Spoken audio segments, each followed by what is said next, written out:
जब हम लोग तैयार हो जाते हैं अपनी नई क्लास के लिए, कल हमारा एक मित्र मेरे पास कॉल करके बोला, यार भाई मेरे को मैथ नहीं आती। ठीक, आती है लेकिन इतना नहीं आती। तो हमने उसको बोला भाई कि मैथ, अगर मैथ सीख जाओगे ना तो मैथ आपको हलवा लगेगा, हलवा। ठीक। तो हमने भी सोचा कि इस पे एक वीडियो बना देनी चाहिए, क्योंकि मेरे दोस्त के जैसे कई भी ऐसे भाई बहन दोस्त लोग होंगे हमारे, जिनको मैथ नहीं आती है, या आती है तो बहुत कम आती है, या फिर मैथ से वो भागते हैं। कई रीजन है। उन लोगों के लिए एक सिंपल सी, मतलब छोटी सी वीडियो उन लोगों का शायद हो सके कुछ कल्याण कर दे। ठीक है, आ जाओ हम लोग स्टार्ट करते हैं। तो टॉपिक आपको पता है, टॉपिक क्या है, मैथ पर अपनी पकड़ कैसे बनाए। ठीक, मैथ को अपने काबू में कैसे लाएं। ठीक है, आ जाओ काबू में करते हैं। तो इसको काबू में करने के लिए कुछ बातें हैं जो आप लोगों को ध्यान देनी पड़ेगी। इसमें से पहली बात क्या है कि इसको काबू में करने के लिए, इसको किसको, मैथ को। ठीक है, ये कोई छोटी मोटी चीज नहीं है भाई। जो इसको सीख गया उसके लिए छोटी मोटी चीज नहीं, जो नहीं सीखा इसकी उसके लिए यही चीज पहाड़ हो गई, पहाड़।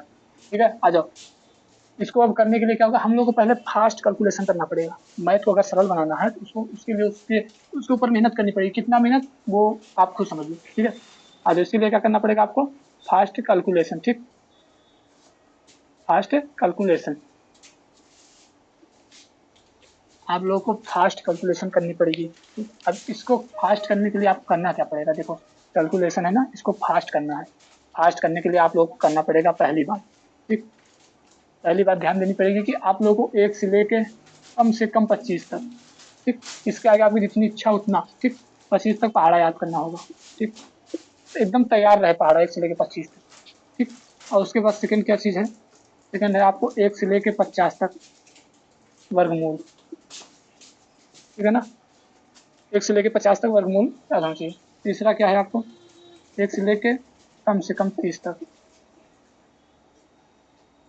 घनमूल। ठीक, ये तीन चीजें आप लोग तैयार कर लोगे। ठीक, ये तीन चीजें, तो आपका जो कैलकुलेशन है वो फास्ट होना स्टार्ट हो जाएगा।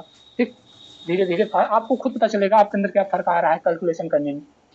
ठीक है ना, ये फर्स्ट हो गया। और सेकंड पे आते हैं। ठीक, सेकंड नियम क्या है, सेकंड नियम कहता है कि जो दशमलव होता है, दशमलव। ठीक, जो दशमलव है ये एक चैप्टर होता है दशमलव का। इस चैप्टर का अध्ययन करें, तो बारीकी से समझना भाई। ठीक, दशमलव के चैप्टर का आप लोगों का अध्ययन करना है आप लोगों को।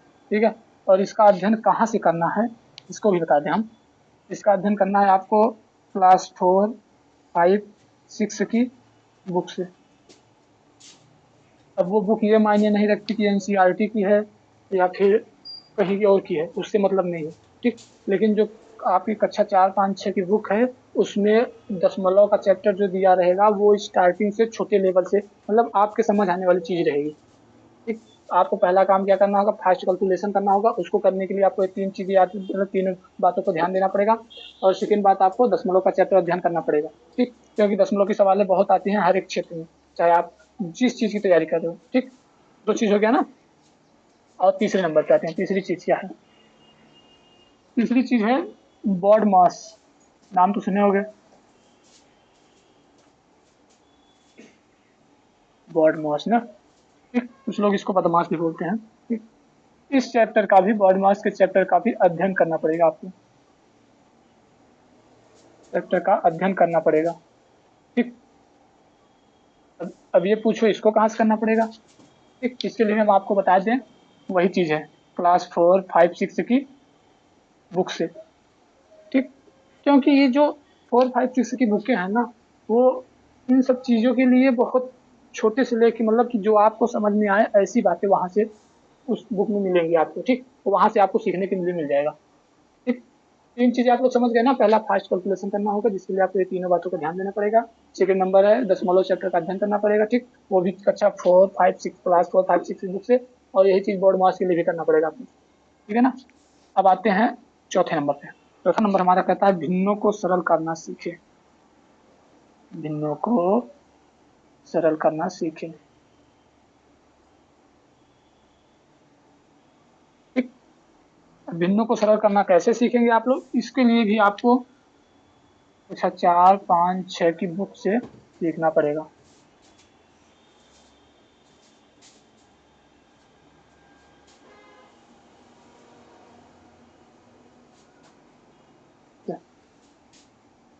दिख रहा है, स्याही कमजोर हो गई। 5 पे। अब इसमें क्या है, 5वां नंबर क्या है, इसमें क्या है, संख्याओं की पहचान करना। संख्याओं की पहचान करना, और ये बहुत मायने रखता है आप सबको। ठीक? अब आप लोग सोच ही रहे होंगे संख्याओं की पहचान करने का मतलब क्या है। देखो, संख्याओं की पहचान करने का मतलब यह है, जैसे कि हो गई संख्याएं कई प्रकार की, जैसे हो गई सम संख्या, विषम संख्या, ठीक, भाज्य संख्या, उसके बाद अभाज्य संख्या आदि। इसी प्रकार की कई संख्याएं होती है। उन सबको आप लोग अच्छे से पहचानना सीख जाएंगे, और सीखना पड़ेगा ही, जाएंगे नहीं, आप लोग को सीखना पड़ेगा, तभी आप लोग इसे अपनी कमांड बना सकते हैं मैथ को। ठीक है, जितना चाहेंगे, जितना सरल आप चाहेंगे मैथ आपके लिए उतनी सरल हो जाएगी। ठीक, आ जाओ 5 नंबर हो गया ना। और 6 नंबर, तो 6 नंबर क्या कहता है, चैप्टर के दिए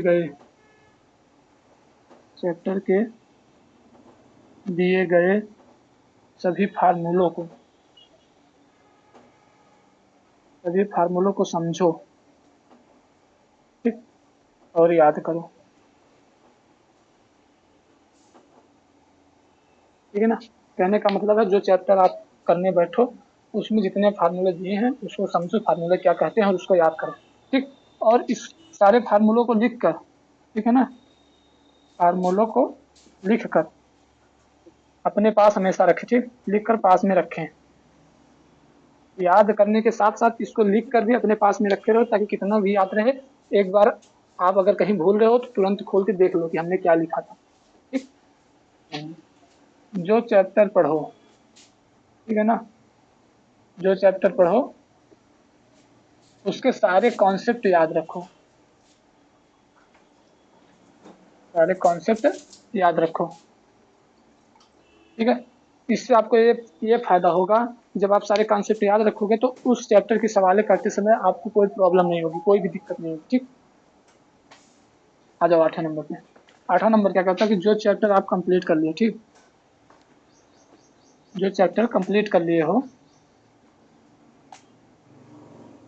जो चैप्टर कंप्लीट कर लिए हो उसका क्या करना होगा, उसको हफ्ते में, मतलब आपको वीकली कम से कम 1 या 2 बार रिवीजन करना पड़ेगा।